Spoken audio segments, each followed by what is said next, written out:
Hello everyone. Today we are going to learn about writing skill article writing for class 12th. Okay.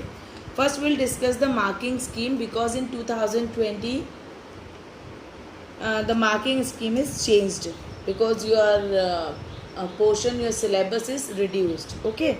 So this year it is of 5 marks. Earlier it was of 10 marks. So in 10 marks, the marking scheme means format. Format means heading and writer's name. These two lines contain 1 mark. Content is of 4 marks and expression 5 marks. Now this year, format is of 1 mark. Content is of 2 marks and expression 2 marks. Content means body. Okay. What we are writing in that, and expression means grammar, spelling and continuity of the topic that is checked in the expression. Okay, so this is the marking scheme. You have to write the article for magazine or for any newspaper. Okay, so it consists of 3 to 4 paragraphs, minimum 3 paragraphs and maximum 4 paragraphs you can use. So first paragraph is introduction, second is body and third is conclusion. In body you can write 2 paragraphs or you can write 1 paragraph. It's up to you. Okay, according to the given word limit in the question. This year this is of 120 to 150 words. Your word limit will be up to 120 to 150. In the introduction paragraph, you have to write 30 to 50 words. In body, you have to write 50 to 100 words, and conclusion 30 to 50 words. Here you can use 50 to 60 words and here 30 to 40 words. Okay, then it will be of 120 to 150 words. First paragraph is introductory paragraph. What you have to write in the first paragraph? Define the topic को define करना और introduce करना उस topic को कि किस बारे में वो है ना. Begin the article with an interesting slogan या फिर अमेजिंग फैक्ट. कोई स्लोगन या फैक्ट के साथ आप स्टार्ट करते हैं तो वो अट्रैक्टिव लगता है. सेकेंड पैराग्राफ इज डिटेल देना है, detail explanation of the topic और कॉज और इफेक्ट्स बताना है इस टॉपिक में और refer two examples, experience, present state of affairs. अब प्रेजेंट में उस चीज़ को लेकर क्या परेशानियां आ रही है, वो मेरिट्स, डीमेरिट्स, एडवांटेज, डिसएडवांटेज, ये सब आप इसमें इंट्रोड्यूस कर सकते हैं बॉडी में. It can be in 2 paragraphs और इन 1 paragraph.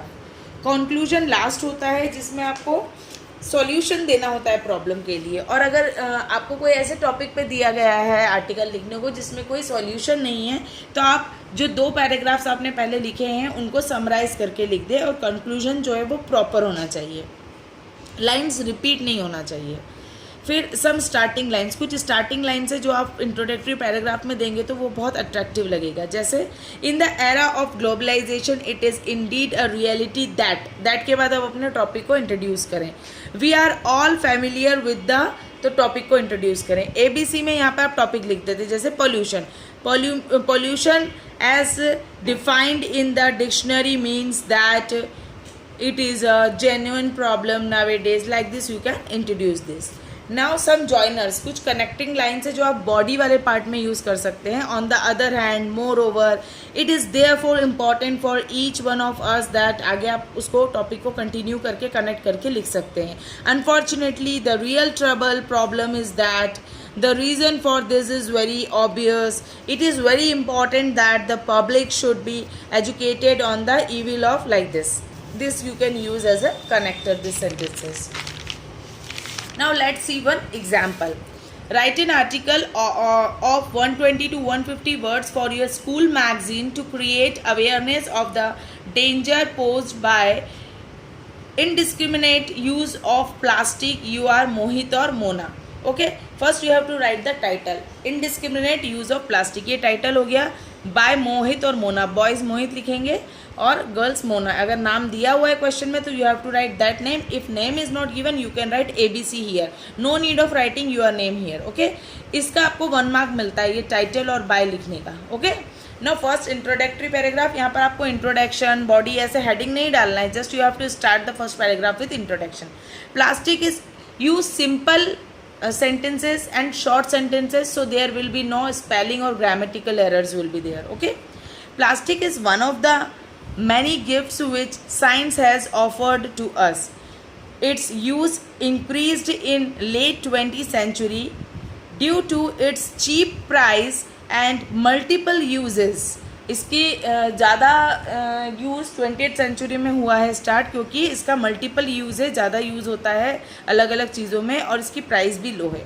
However it's excessive use, it has become a challenge for mankind to deal with the excessive garbage generated. इससे बहुत ज़्यादा गार्बेज जनरेट होता है. अब ये जो लास्ट लाइन हमने फर्स्ट पैराग्राफ की लिखी है, इसको हमको इस लाइन को आगे के पैराग्राफ से कनेक्ट करना होता है, इसलिए लास्ट लाइन में हमको एक रीज़न टाइप्स कुछ बताना होता है जिससे कि हम आगे कनेक्ट कर सकें. तो ये हमने रीज़न बता दिया कि इसके एक्सेसिव यूज़ से बहुत सारी प्रॉब्लम्स हो रही है. ठीक है. Now body main content.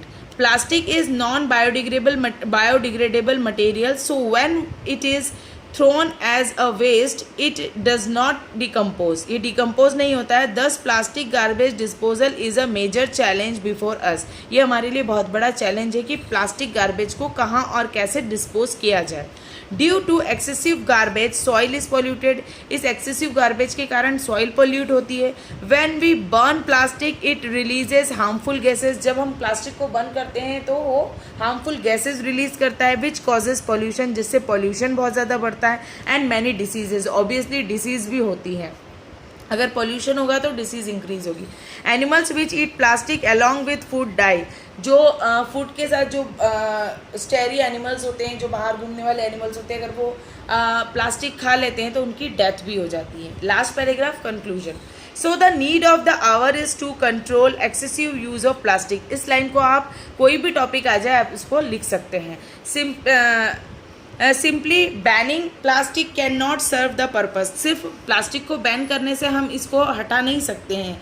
The government needs to invest in scientific research and development to find alternatives of plastic. Plastic के अल्टरनेटिव्स, कोई और ऑप्शन लाना चाहिए गवर्नमेंट को.